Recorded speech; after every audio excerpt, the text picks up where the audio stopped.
참 지금 세상이 참 많이 변하는 것 같습니다. 우리나라가 아열대 기후로 변하는 것 같고, 또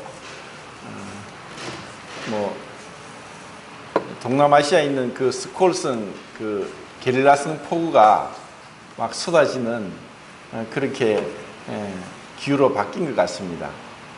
지구가 점점 온난해 가고 있고, 또 마지막으로 치닫고 있는 이런 가운데 오늘 누가복음 17장 말씀을 통해서 우리가 이 시대를 분별하고 또 어떠한 자세로 또 어떠한 마음가짐으로 주님을 맞이할 수 있을까 하고 생각해 볼 수 있었으면 좋겠습니다. 누가복음 17장 1절에 보시면은 예수께서 제자들에게 이르시되 실족하게 하는 것이 없을 수는 없으나 그렇게 하는 자에게는 화로다.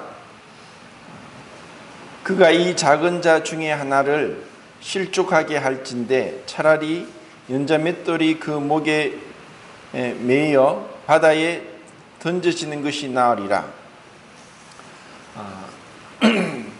사실 이제 이런 말씀들을 대할 때 우리의 삶과 또 우리가 살아가고 있는 그 가운데 너무나 많이 다르다는 것을 보게 되고, 또 우리는 우리의 그 삶의 기준이 아니라 하나님 말씀이 우리의 기준이 되어야 되기 때문에 이 말씀으로 우리 삶을 점점 변화시켜 가야 되고, 또 생각의 습까지 바로 잡아야 될 그런 필요가 있습니다.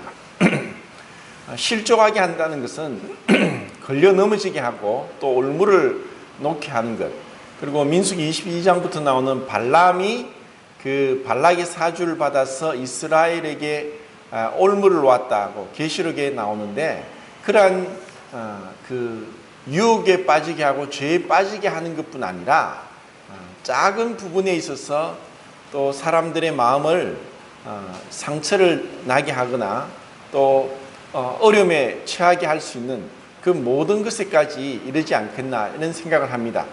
하지만 여기서 분명히 말씀 가운데서는 큰 죄에 빠지게 하는 것을 이제 실족해 한다고 말씀하는데, 주님 말씀에는 실족해 하는 일이 없을 수는 없으나 하고 말씀하셨습니다. 결국 우리는 실족해 할 수밖에 없는 불완전하고 죄성을 가지고 있다는 말씀으로 이해되어야 되고, 이것은 우리가 의식적으로 할 수도 있지만 무의식적으로도 상대방에게 어려움을 줄 수가 있습니다. 이렇기 때문에 우리는 서로에 대해서 용서하는 마음이 참 필요하다는 것을 이제 곧 말씀하시죠. 그러면 이렇게 실족해 하는 것은 여기 본문이나 또 복음서 전체적으로 봤을 때 바리새인들이나 또 서기관들이 교인 하나를 얻기 위해서 땅 끝까지 바다 끝까지 다녀서 데리고 오지만 자기들보다 더 배나 지옥 자식이 되게 한다 하면서 이들이 그 지도자의 위치에 있으면서 올바로 인도하지 못하고 청직이나 관리인으로서의 그 사명을 감당하지 못했을 때 많은 사람들이 그 앞선 자들에 의해서 소경이 소경을 인도하면 둘 다 구덩이 빠지듯이 그렇게 될 수 있는 것을 말씀하시지 않나 이런 생각을 합니다. 또 우리 삶에 그 성도들의 삶에 있어서도 많은 부분에 이런 부분들이 일어날 수가 있습니다. 그것은 우리의 말이나 우리의 행동이나 또 내가 살아가는 생활 습관으로 인해서도 다른 사람들에게 어려움을 줄 수도 있습니다. 이것을 우리가 깨닫는다면은 단순히 하나님과 나와의 관계가 아니라 나와 다른 사람들과의 관계도 우리의 믿음에 있어서 또 주님 앞에서 계산되는 그 판단에 있어서도 지대한 영향을 미친다고 이 말씀에서 우리는 알 수 있습니다. 흔히 뭐 혼자 있으면은 문제가 없습니다. 그런데 다른 사람들과의 관계에 있어서 어려움이 될 수 있습니다.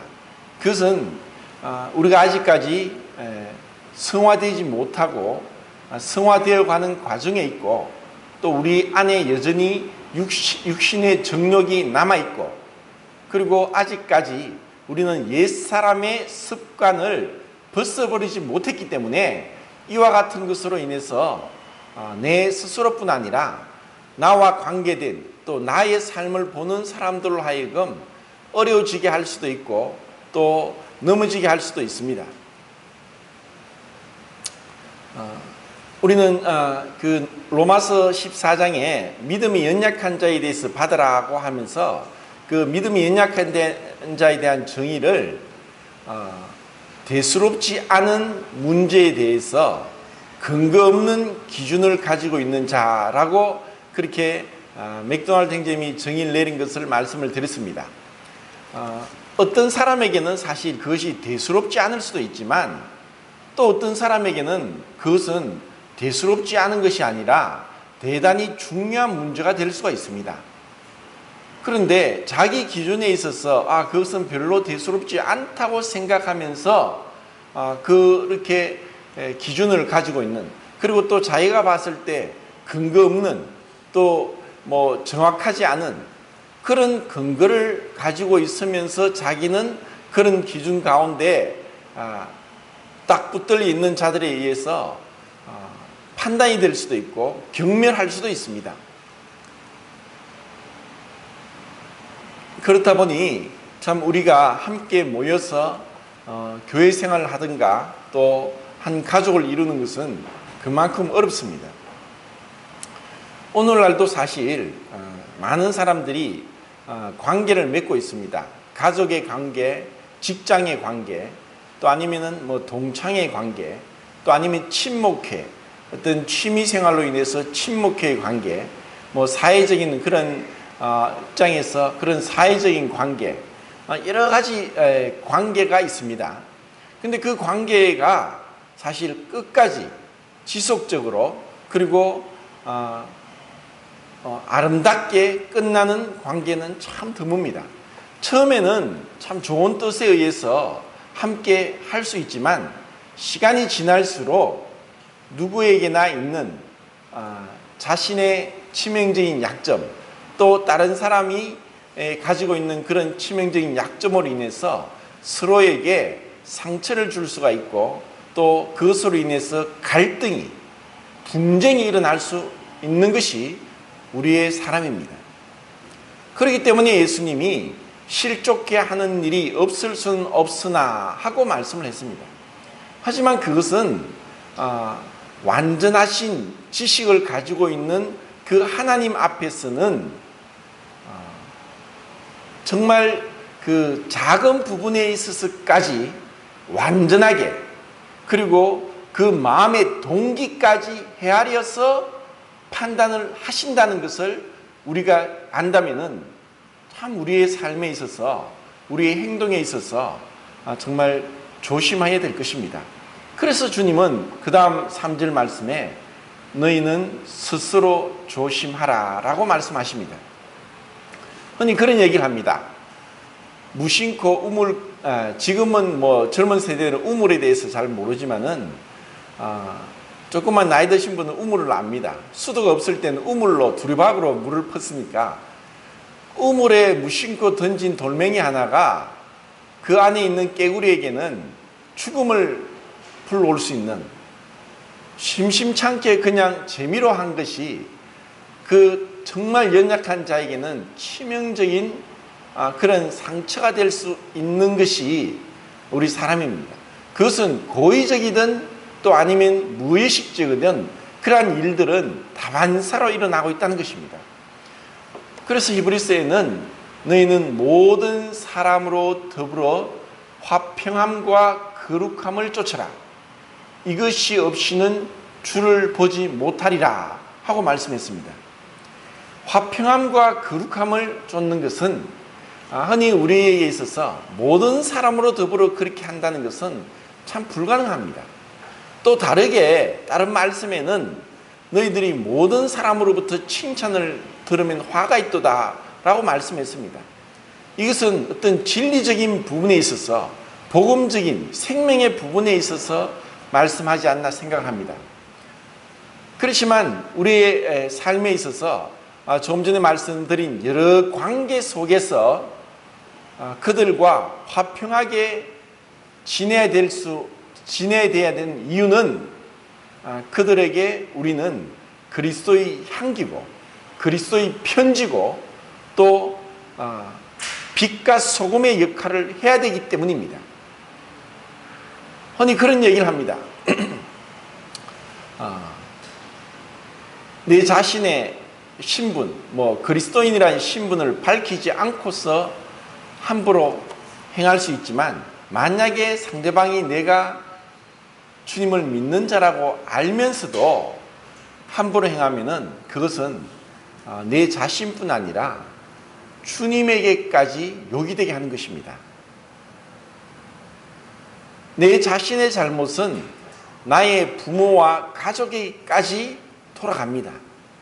이렇게 우리는 깊은 연대 관계 속에 있기 때문에 이런 말씀들을 생각하면서 우리가 교회 생활을 하고 또 직장 생활을 하면서 성령의 열매가 절대적으로 필요합니다.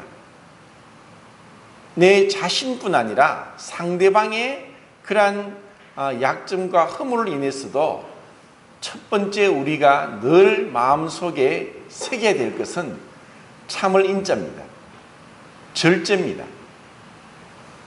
만약에 우리가 우리의 혈기대로 우리가 하고 싶은 대로 말을 하고 행동했을 때 나는 그것이 속이 시원할지 모르지만 다른 사람에게는 큰 상처가 될 수 있다는 것을 생각할 때 우리는 점점 책임감 있는 행동, 또 어른스러운 행동, 그리고 정말 관계를 유화시키고 또 부드럽게 할 수 있는 그러한 행동을 할 수 있게 될 것입니다. 이것을 인해서 우리는 시간이 필요하고 또 그렇다고 해서 우리가 온전하게 될 수 없기 때문에 잘못했을 때는 우리는 그 화해를 해야 되는 것을 주님은 곧바로 말씀하셨습니다. 그래서 1절, 2절 말씀만 이렇게 하셨다면 참 우리에게 너무나 무거운 말씀이 될 것이고, 그래 나는 어쩔 수 없이 나도 모르게 상대방을 어렵게 했다면 그것을 어떻게 할 것인가. 그래서 그 3절부터는 이제 주님은 이렇게 말씀하십니다. 너희는 스스로 조심하라. 만일 네 형제가 죄를 범하거든 경고하고 회개하거든 용서하라. 만일 하루에 7번이라도 네게 죄를 짓고 7번 네게 돌아와 내가 회개하노라 하거든 너는 용서하라 하시더라. 그렇기 때문에 그 3절, 4절 이 말씀은 앞에 읽은 1절, 2절 말씀에 대해서 우리에게 피할 길을 주시고 또 어떻게 이러한 큰 죄를 범하지 않고 주님 앞에 설 수 있는가에 대해서 말씀합니다. 첫 번째는 만약에 형제가 죄를 범하면 경고해라. 이것은 사랑하기 때문에 그렇습니다. 우리는 모든 사람들에게 이런 책망과 국면을 할 수 없습니다. 또 이것은 책망과 국면은 듣기 좋은 말만 하는 것은 아닙니다. 그런데 표면적인 관계, 또 거리가 상당히 떨어져 있는 관계 속에서는 늘 입 빨린 소리만 하는 것을 좋아합니다. 왜냐? 누구도 이런 책망과 권면을 좋아할 자는 없습니다.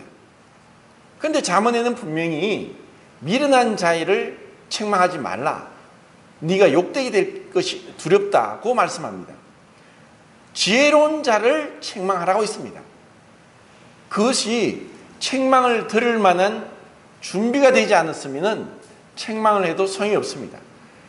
자신의 잘못을 깨닫지 못하는데 책망을 해봤자 소용이 없습니다. 그런 들을 만한 자세가 될 때 그때 이런 경고가 필요합니다. 그리고 이것은 우리를 올바로 세우기 위한 것입니다. 교훈과 책망과 바르게 함과 의로 교육하게 유익한 것은 성경입니다. 이 성경을 통해서 우리는 내 자신을 보게 되고 또 내 자신이 하나님 말씀에서 얼마나 빗나가 있는 것을 보게 되고 돌이키고 또 말씀 가운데 행하고자 하는 것, 그것이 주님과의 교제입니다. 그런데 이런 관계 속에서 우리는 어쩔 수 없이 큰 상처를 줄 수도 있고, 그런 상처가 있을 때 다른 사람을 몰라도 본인에게는 이것이 너무나 커서 용서가 안 될 그러한 일을 당할 때도 있습니다. 그렇지만 주님은 용서하라고 하십니다. 다만 그 용서의 조건은 죄를 회개하거든 용서하라는 것입니다. 그런데 앞에서 1절, 2절에서 했던 그 말씀은 자신이 잘못하였지만은 회개하지도 않고 용서를 구하지도 않고 또 책망을 들을 준비되어 있지 않은 자들에 대해서 하신 말씀이지 않은가 생각을 합니다. 우리가 별 관계가 없는 사람들, 또 구원받지 않은 사람들은 사실 이 정도까지 어려움 속에서 함께 하기가 쉽지 않습니다. 왜? 싫으면 떠나면 되니까. 그런데 주님은 우리를 교회의 몸의 지체로 붙여주셨습니다. 이것은 간단하고 쉬운 그런 말씀이지만 너무나 중요한 말씀입니다. 흔히 내가 싫다고 떠나면 된다고 생각합니다. 그것은 주님의 마음을 모르는 것이고 교회의 비밀을 알지 못하는 것입니다. 내 손가락이 내 몸에서 별로 각광을 받지 못한다고 떠나면은 지체가 아니라 시체가 되죠. 이 생명 안에서 우리는 각 지역교회, 넓게는 우주적인 교회의 한 몸의 지체가 되었고 좁게는 한 지역교회의 지체가 되었습니다. 그렇기 때문에 우리는 쉽게 주님이 불러주시고 주님이 두신 그 관계를 쉽게 생각해서는 주님 앞에 죄를 범하는 것과 같다고 생각하면은 참 우리는 이 주님이 주신 또 형제 자매들과의 관계 속에서 어떻게 화목하게 또 평화롭게 그리고 서로 사랑하고 서로 용서하며 서로 인자하게 여기고 불쌍히 여기고 서로 용서하기를 그리스도께서 하나님 안에서 너희를 용서하심 같이 하라고 했던 에베소서 4장 32절 말씀처럼 그렇게 가는 것이 참된 교회 생활입니다. 그런데 많은 사람들은 이런 깊은 관계를 싫어하고 그냥 표면적인 것에 머무르고자 있을 수 있습니다. 그리고 어려움이 있을 때 내 마음의 힘듦으로 인해서 쉽게 마음을 닫을 수가 있습니다. 그런데 우리는 지성도 있고 감정도 있고 의지가 있습니다. 그런데 항상 제일 먼저 부딪히는 것은 가다가 벽에 부딪히면 제일 먼저 부딪히는 것은 코입니다. 어떤 사람은 코가 아니라 광대뼈가 먼저 부딪히는 사람도 있겠지만 우리의 감정이 제일 먼저 부딪힙니다. 그러면 우리는 감정대로 행할 것이냐 우리가 알고 있는 진리대로 행할 것인가, 이것에 있어서 우리의 신앙의 연륜의 차이가 납니다. 신앙이 어릴 때는 감정대로 행하면서 우리가 알고 있는 믿음에 대한 지식을 버리고 감정대로 행합니다. 그러면은 의지도 그렇게 따라가죠. 그런데 우리가 점점 성숙해진다는 것은 내가 비록 감정이 상할지라도 내가 알고 있는 그 교회에 대한 진리에 대한 말씀으로 내 자신을 쳐서 복종시키고 내 자신을 내려놓으면서 의지를 굴복시키는 것, 그것이 우리가 추구해야 될 삶입니다. 그렇기 때문에 용서하는 것과 또 죄의 용서를 구하는 것에 있어서는 우리의 참 낮아진 겸손한 마음이 필요합니다. 왜 우리가 용서하지 못하느냐? 교만한 마음, 완고한 마음, 부서지지 않은 마음 때문입니다. 우리가 예배 시간에 떡을 뗐습니다. 그 떡은 구약 성경에 소재에서 항상 고운 가루라고 했고, 고운 가루에 빻아 찧어낸 감람류 기름을 섞어서 화재로 불살랐습니다. 그 고운 가루 또 빻아 찧어낸 그 기름은 주님과 성령님을 상징합니다. 주님은 완전히 으깨졌습니다. 그리고 성령의 충만함을 입으셨습니다. 이것이 우리가 추구해야 될 삶입니다. 우리에게는 부서지지 않은 마음이 많습니다. 교만한 마음이 많고 완고한 마음이 많습니다. 이것을 주님을 바라보면서 부숴야 되고 깨뜨려야 됩니다. 그리고 낮아져야 됩니다. 주님은 메시아 시편이라고 하는 시편 22편이죠. 나는 벌레요 사람이 아니라 라는 그 기도를 다시 합니다. 그 의미는 로이 해션 형제님이 정말 아름답게 표현했습니다. 왜 벌레냐? 벌레는 너무나 미약한 존재라서 밟으면은 대항 한번 못하고 죽는 것이 벌레다. 근데 사람은 로마서에 있는 말씀대로 독사의 독이 있고 그 목구멍은 열린 무덤이요. 그냥 독사가 위험만 느끼면 옆으로만 지나가도 독을 품으면서 팍 무는 것과 같이 우리에게는 독사의 독이 있습니다.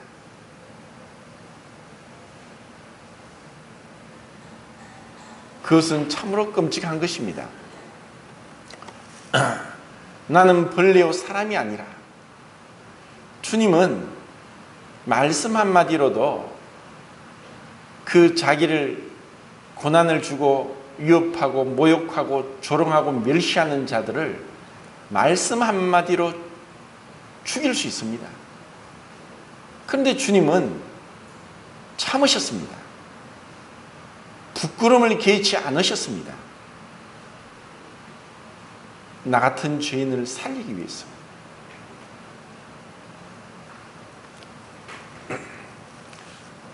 그래서 죽어야만 사는 것입니다. 수요일날 제가 그 민수기 말씀을 교제하면서 그런 말씀을 드렸습니다. 나의 성물, 나의 헌물, 내가 기뻐하는 제물, 그리고 향기로운 냄새라고 말씀했는데 사실 그것은 우리 사람에게는 가장 싫은 것입니다. 그것은 결국 제물이 칼에 찔려서 피를 흘리며 죽는 것이고, 그리고 그 흘리는 피는 너무나 역겹고 우리가 본성적으로 싫어하는 냄새입니다. 그런데 주님은 그것을 향기롭다고 하십니다. 우리는 죽음을 싫어합니다. 죽기를 싫어합니다. 그것이 생명, 우리의 우리의 죄의 본성입니다. 그렇지만 죽지 않고서는 절대로 두 인격이 연합이 되지 않기 때문에, 그리고 그 죄가 우리가 죽지 않고서는 죄가 용서받지 못하고 평화를 찾을 수 없기 때문에 주님은 죽기에 오셨습니다. 우리는 그 피냄새가 너무나 역겹고 싫어하지만 그렇게 피가 흘려져서 죄가 깨끗하게 씻겨지는 것이 주님이 향기롭다고 말씀하시는 것입니다. 그런데 우리는 위생적인 깨끗함은 정말 찾으면서 오늘날 우리는 사실 매일 샤워를 하지 않는 사람이 없을 정도입니다. 그렇게 우리 어릴 때는 1년에 한두 번 목욕탕 가는 것이 일이었고 집에 샤워 시설이 없었습니다. 그런데 지금은 다 매일매일 저 같은 경우는 하루에도 몇 번이나 샤워를 해야 될 정도로 땀을 많이 흘리니까 그렇게 합니다. 근데 만약에 하루라도 씻지 않으면은 이게 참을 수가 없어요. 그래서 한 번씩 선교지에 가서 씻지 못하고 수도도 없고 전기도 없는 곳에는 정말 힘들더라고요. 위생적인 깨끗함은 우리가 추구하면서 영적인 깨끗함을, 순결함을 등한시한다는 것은 잘못된 것입니다. 우리가 주님 앞에 주님과의 관계에 있어서 회개로서 자백으로서 깨끗함을 입어야만 다른 성도들과의 관계에 있어서 담대함이 있고 또 솔직함이 있을 수 있습니다. 그리고 이런 말씀을 주님이 하십니다. 만약에 형제가 하루에 7번이라도 너에게 잘못해서 너에게 와서 용서를 구하면 용서하라. 하루에 7번. 베드로에게도 그렇게 말씀하셨습니다. 70번씩 7번이라도 용서하라. 근데 왜 우리가 용서하지 못하느냐? 첫 번째는 우리가 교만하고 우리가 부서지지 않은 마음 때문입니다. 그리고 자기 자신이 얼마나 무익한지 알지 못합니다. 그것을 주님은 그 뒤에 또 말씀하십니다. 우리가 용서하는 것은 하나님의 명령입니다. 어떠한 죄를 범하고 어떻게 하더라도 우리는 그 사람의 동기까지 살피는 수는 없습니다. 과거에 그런 일이 있었습니다. 어떤 형제가 정말 잘못했습니다. 출교를 당했습니다. 그리고 이제 뉘우치고 돌아오려고 해서 성도들 앞에 용서를 구합니다.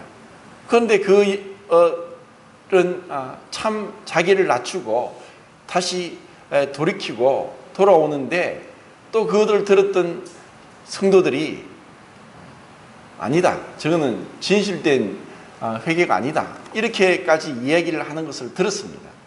그래서 제가 그랬습니다. 우리가 마음의 동기까지 살필 수 있는 하나님이 아니다. 우리는 오버할 때가 많습니다. 주님이 행하실 일을 마치 우리는 그 법을 지켜야 될 준행자이지 법을 집행할 집행자인 것처럼 착각할 때가 있습니다. 그래서 우리는 마땅히 생각할 바 그 이상을 생각하지 말고 지혜롭게 생각하라고 했습니다. 이 생각은 참 중요합니다.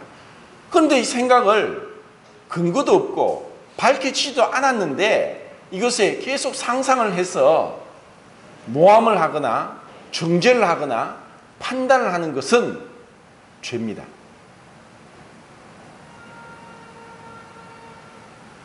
그렇게 하는 이민에는 정말 자기 자신의 모습을 보지 못하기 때문에 그렇게 합니다.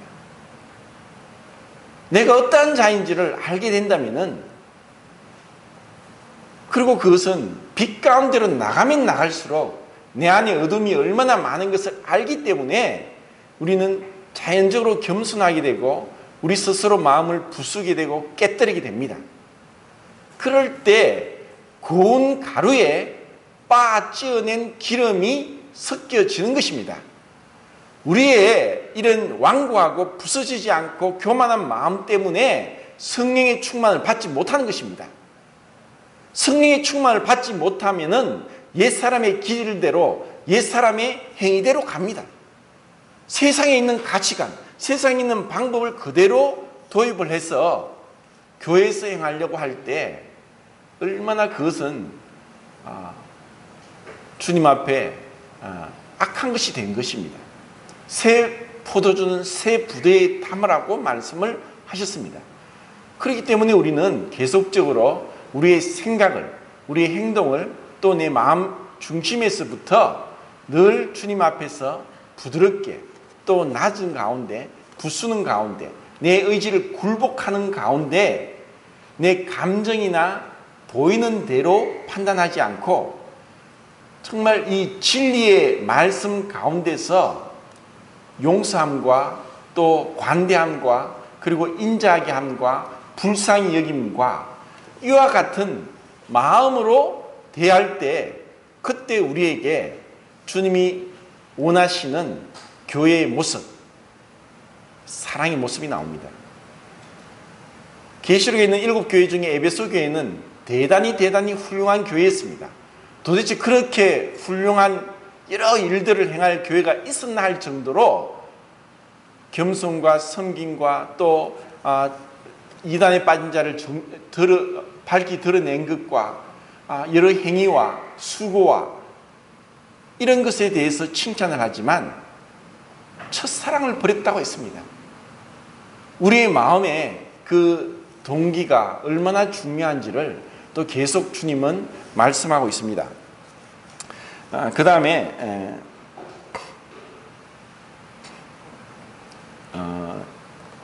5절입니까? 6절입니까? 5절에 사도들이 주께 여짜오되 우리에게 믿음을 더하소서 하니,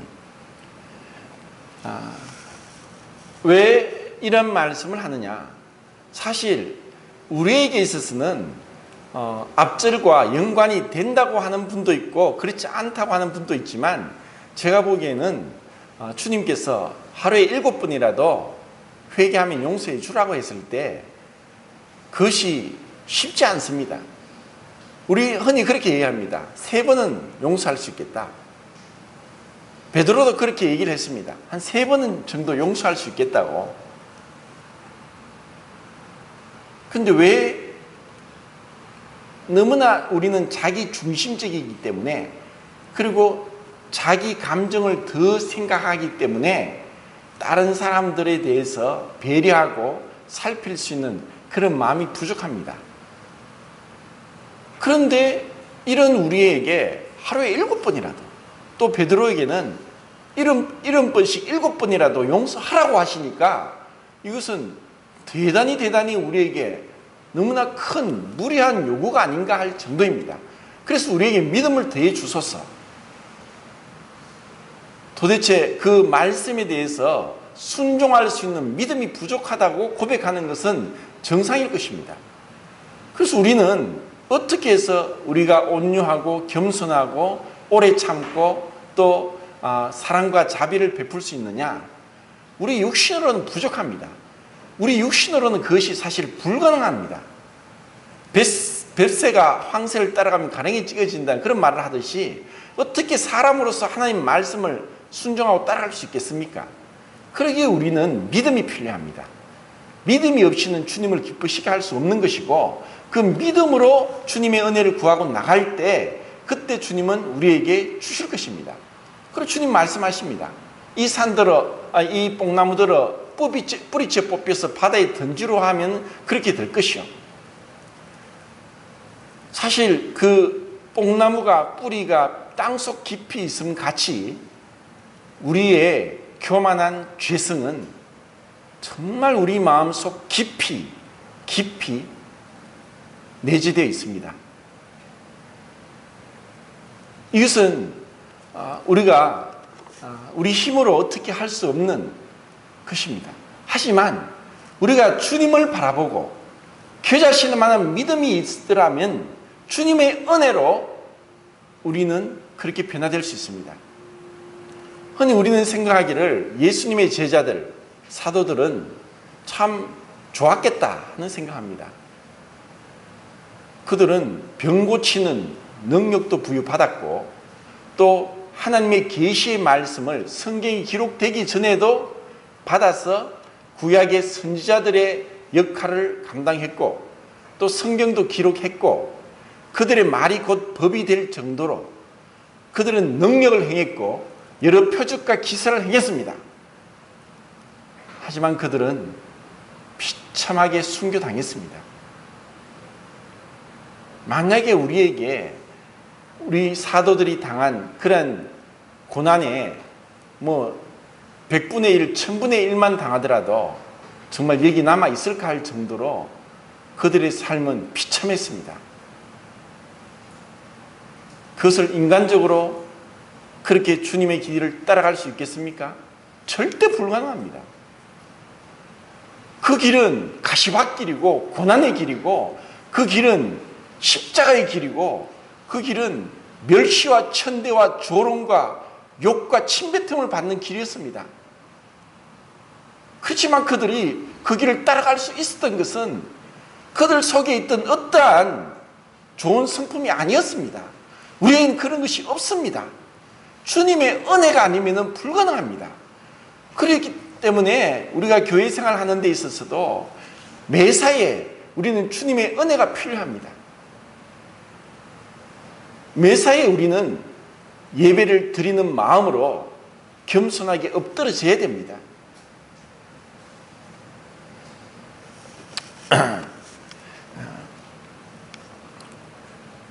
그리고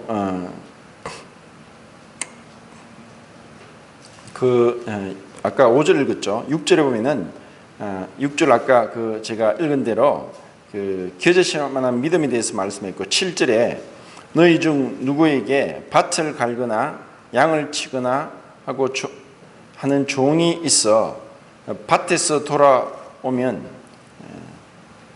그대로 곧 와서 먹으라 할 자가 있겠느냐. 도리어 그대로 내 먹을 것을 예비하고 띠를 띠고 내가 먹고 마시는 동안에 수정 들고 너는 그 후에 먹고 마시라 하지 않겠느냐. 명한 대로 하였다고 종에게 감사하겠느냐. 이와 같이 너희도 명령을 받은 것을 다 행한 후에 이르기를 우리는 무익한 종이라 우리가 해야 될 일을 한 것뿐이라 할지니라.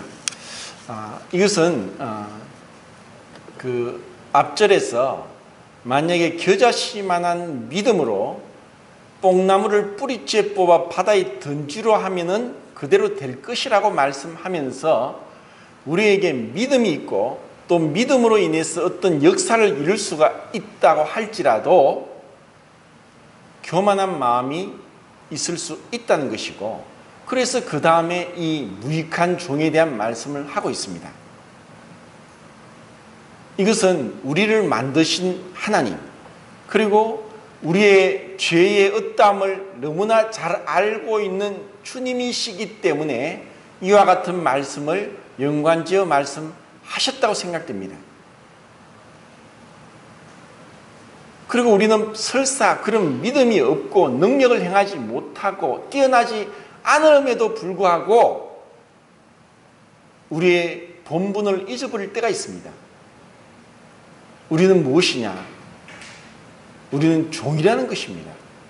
종은 주인이 일을 시켰다가 실컷 일하고 돌아와서 이제 좀 쉬어야 되겠다고 할지라도 주인이 쉬지 말고 이리 와서 내가 먹을 것 다 챙기고 내가 먹을 동안에 있어라. 그러고 나서 쉬어라고 하면은 쉬어야 되는 것이 종입니다. 오늘날은 종은 없습니다. 그런데 영적으로 종은 있습니다. 죄와 사망의 종, 그리고 세상의 종이 되어서 세상이 이끄는 대로 살아갈 뿐 아니라 또한 자신의 육체의 종이 되어서 끌려다니는 사람이 있습니다. 그들의 신은 배입니다. 그들은 육체의 쾌락을 위해서 또 자신의 마음의 정욕을 쫓아서 행하는 종들입니다. 그들이 자유인이라 하지만 그 죄와 사망의 사단의 종노릇하면서 끌려갑니다. 자기도 모르게 계속 죄에 대해서 벗어나지 못하고 늪에 빠져서 헤어나지 못하는 것처럼 그렇게 세상 사람이 살아가고 있습니다. 그런데 우리는 하나님의 은혜로 구원받은 종입니다. 우리가 하나님의 은혜로 죄와 사망과 사단으로부터 해방을 받고 구원을 받았을지라도 우리가 주인이 아니라 우리의 주인은 예수 그리스도십니다. 예수 그리스도가 우리의 주인이십니다. 우리가 그분의 주님 뒤를 따라가고 그분 앞에 엎드려서 그 말씀에 순종하고자 하는, 그러면서 우리가 어떤 일을 행했더라도 무익한 종입니다. 꼭 고백하면서 자신이 높아지고자 하는 마음을 계속 낮추는 것, 깨뜨리고 부수는 것, 그것이 우리로 하여금 끝까지 신앙의 이 위대한 경주를 달려가게 할 수 있는 것입니다. 근데 얼마나 많은 사람이 쉽게 교만해지고 그러므로 인해서 넘어집니까? 교만은 패망의 선봉이요 겸손은 존귀의 앞잡이니라. 하나님은 교만한 자를 대적하시고 겸손한 자의 은혜를 베푸시느니라. 우리는 피조물입니다. 우리는 주님의 명령을 순종해야 될 종입니다. 우리는 섬겨야 될 자이지 이 땅에서 성경을 받으려고 하는 마음이 수시로 일어날 때마다 섬겨야 됩니다. 이 땅에서 내 이름이 드러내고자 하고 알려지기를 원할 때마다 감춰야 되고 숨어야 됩니다. 이것이 진정한 지혜의 길입니다. 그럴 때 주님으로부터 칭찬과 주님으로부터 높임을 받을 때까지 우리는 겸손하게 누가 알아주든 알아주지 못하든 그렇게 주님의 길을 발자취를 따라가야 되는 것입니다. 이 마음의 중심에 무익한 종이라고 하는 것은 정말 주님이 우리로 하여금 마음의 동기까지 헤아린다는 것을 분명히 말씀하고 있습니다. 제가 어릴 때 저희 돌아가신 아버지께서 둘째인데 저희 큰아버지가 계셨는데도 할머니가 저희 집에 계셨어요. 왜 할머니가 우리 집에 계신지 모르겠어요. 그래도 제가 봤을 때도 할머니가 좀 그렇게 좋은 할머니는 아니었어요. 술도 많이 드시고 또 함부로 말도 하고 욕도 하고 이랬던, 저는 그런 걸 자세히 모르지만 저희 어머니가 그렇게 얘기를 하셨어요. 근데 이제 한 번씩 이제 큰 집에 가면은 며칠 만에 또 다시 돌아오는 거예요. 힘드니까 또 대우를 잘 못 받으니까 그런 것도 있었을 거예요. 근데 이제 중풍이 걸려가지고 한 10몇 년을 몇 번이나 재발하면서 고생을 했어요. 나중에는 이제는 더 이상 일어나지도 못하고 계속 방에 누워 계셨는데, 사실 그 화장실 앞에 그 할머니 방에 있었는데 가기가 싫었어요. 냄새가 막 심하니까. 근데 새벽에 제가 일어나서 화장실 간다고 가는데 문이 조금 열려 있었어요. 근데 거기서 어머니가 그 할머니의 그 덩창이 났는 그 고름을 막 닦으면서 울고 있더라고요. 그래서 저는 참 이해가 안 됐어요.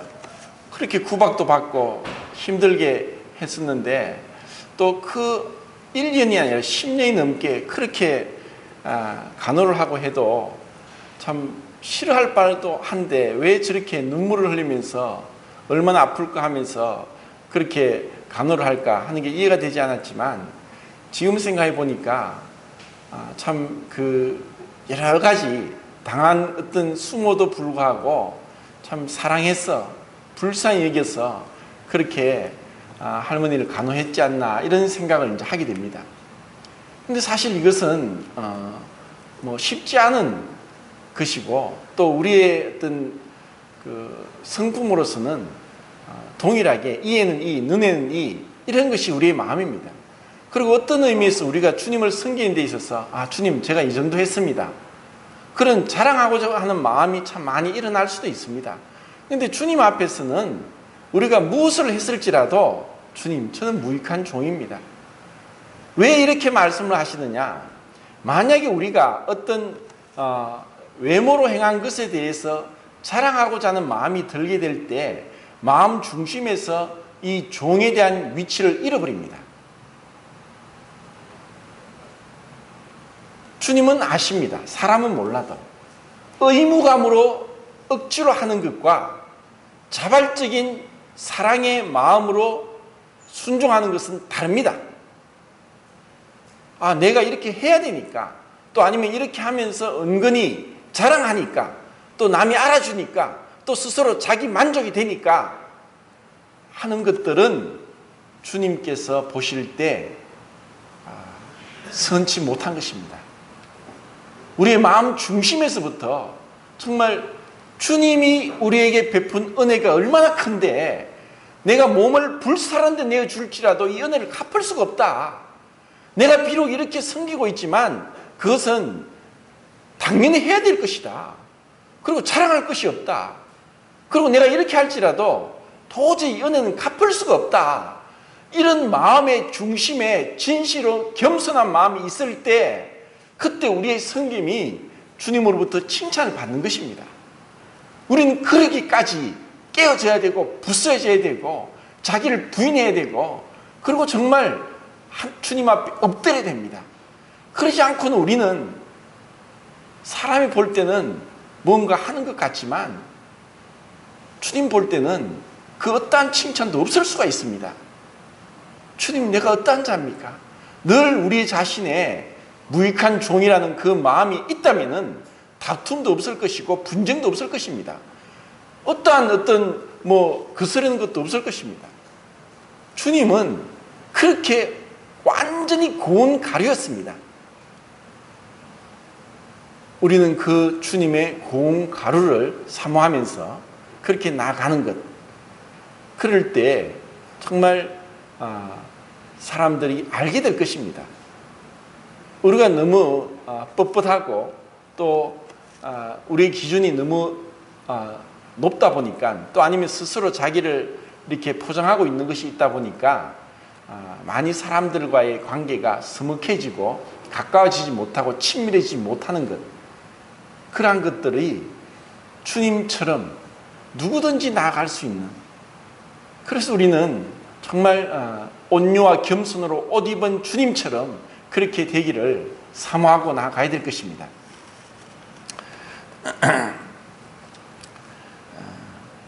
그러고 나서 이제 그 다음에 11절부터는 주님께서 10명의 문둥병자를 보시게 되는데 그들이 멀리 서서 주님, 우리를 예수 선생님이여 우리를 불쌍히 여기주소서 그렇게 부르짖고 있습니다.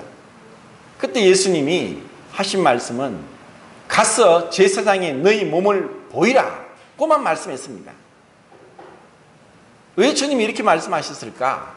그리고 사실 그 당시에 이 유대교의 제사장이나 또 성전과 이 모든 규례들은 이미 타락해서 요한복음에는 유대인의 유월절이라고 했지 여호와의 유월절이라고 하지 않았습니다.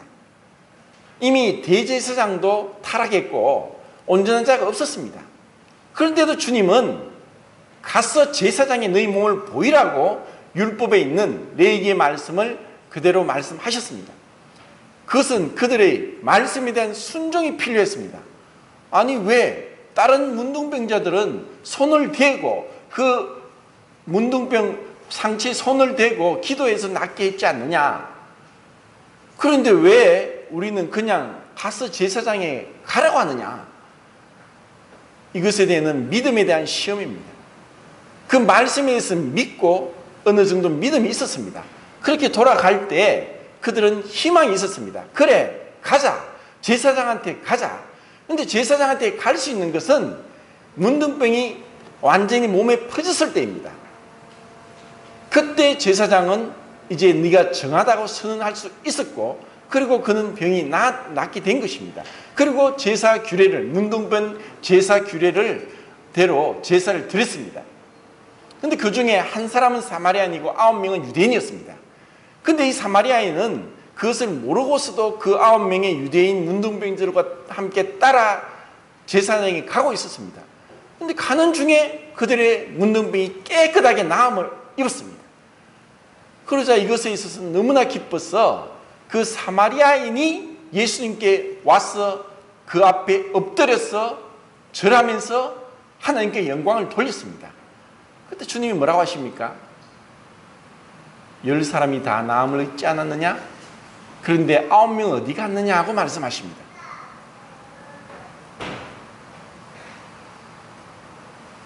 그 문둥병은 지금도 못 고칩니다. 그런데 그 문둥병이 나음을 입었는데도 그들은 그냥 돌아갔습니다. 그러나 사마리아인 문둥병자였던 그 사마리아인은 예수님께 나와서 엎드렸고, 그리고 예수님이 그래, 내 믿음이 너를 구원한다고 그의 죄사함까지 받습니다. 9명의 문둥병은 비록 문둥병이 나을 만한 믿음이 있었을지라도 영혼의 구원은 받지 못했지 않나 이런 생각을 합니다. 그리고 주님이 원하시는 것은 감사입니다. 시편 50편 23절에 감사로 제사를 드리는 자가 나를 영화롭게 하나니, 감사로 제사를 드리는 자가 나를 영화롭게 하나니. 우리가 어떻게 주님께 영광을 돌립니까? 감사입니다. 예배가 무엇입니까? 감사를 드리는 것입니다. 진정으로 우리가 구원받은 것에 대해서 기쁨이 있다면 감사를 드려야 됩니다. 준비하세요. 그것이 하나님을 영화롭게 하는 것입니다. 이 예배가 얼마나 영광스러운지 아십니까? 저는 이 예배를 찾기 위해서 온 대구를 헤매고 다녔습니다. 형식이 중요한 것은 아니지만 우리가 형식을만 내세우고 내용이 없다면, 우리의 마음이 준비되지 않는다면, 우리가 그날에 그 영광스러운 예배를 드리게 될 때 우리가 벙어리처럼 가만히 있겠습니까? 그때는 자매님들도 너를 벗고 정말 마음껏 더 아름다운 찬양과 감사를 드릴 것입니다.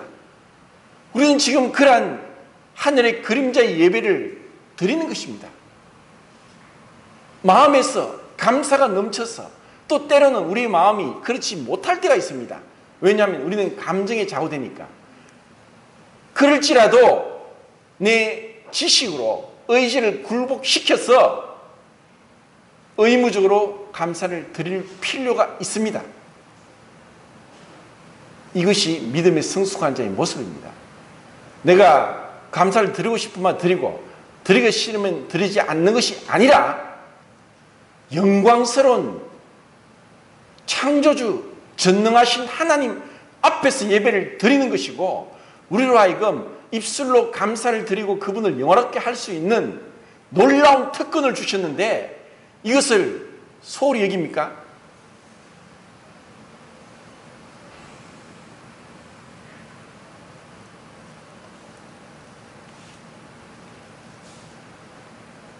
정말 하나님 말씀을 등한히 여기지 말고 우리가 행할 수 있는 것은 최선을 다해서 하고, 그리고 우리의 감정에 휘둘리지 말고 의지를 늘 굴복시키면서, 잠언에 보면은 종을 곱게 양육하면 나중에는 자식인 차리라 했습니다. 우리의 종이 누군지 압니까? 우리의 의지의 종이 감정이 되어야 됩니다. 그런데 감정이 주인이 되면은 의지가 종이 됩니다. 주님이 원하시는 온전한 사람은 우리의 지식이 새롭게 되고, 지식에 따라서 의지를 굴복시키고, 그리고 내 감정이 그 뒤를 따라가는 것입니다. 그런데 육신적인 그리스도인들은 감정에 따라서 움직이기 때문에 쉽게 넘어집니다. 그렇기 때문에 환경에 따라서 많이 좌우되죠. 사실 우리가 이렇게 함께 있을 때는 별 공격을 받지 않습니다. 괜찮습니다. 그런데 한밤중에 혼자 있을 때는 마귀가 어떻게 공격합니까? 우리의 숨어있는 죄의 정욕을 계속 자극시킵니다. 그러면은 생각의 공격을 받고 마귀의 불화살을 받죠. 그럼 생각이 계속 그런 생각이 들어오면 자기도 왜 그런지 몰라요. 그래서 또 넘어집니다. 믿음의 방패가 아무 소용이 없어요. 그때는 믿음의 방패를 사용하지 않으니까. 마귀는 우리의 약점을 압니다. 그럼 왜 그렇게 자꾸 패배합니까? 믿음의 방패를 사용하지 않기 때문이고, 또 늘 주님 앞에서 우리의 생각이 온전하게 되면은 우리의 감정을 다스릴 수 있고 의지를 다스릴 수 있습니다. 그래서 온전한 그리스도인으로 성숙하는 것은 누가 있든가 없든가, 알아주든가 알아주지 않든가, 혼자 있든가 성도들과 함께 있든가 상관없이 그 신앙이 흔들림 없이 균형 잡혀서 온전하게 나아가는 것, 그것이 온전한 모습입니다.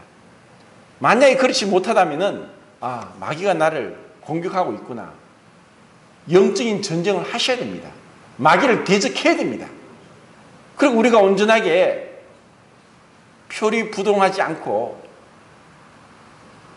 솔직한 사람이 있을 때나 없을 때나 동일하게 그러한 신앙을 유지할 수 있습니다.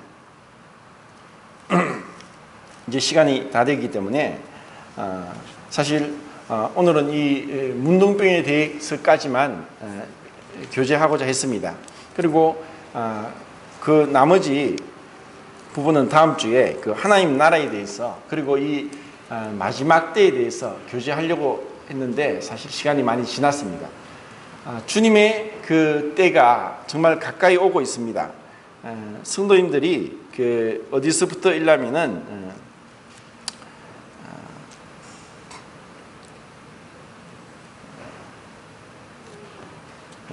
20절부터 17장 20절부터 한 주간 묵상하시면서 지금은 어느 때이냐, 그리고 언젠가는 우리는 주님 앞에 선다, 그리고 이 세상은 멸망받고 심판을 받는다, 그리고 우리도 이 가지고 있던 모든 재물과 또 이 육신의 건강도 모든 것은 결국 주님 앞에 우리가 얼마나 청지기로서 관리인으로서 행했는가에 대해서 판단을 받을 것이다.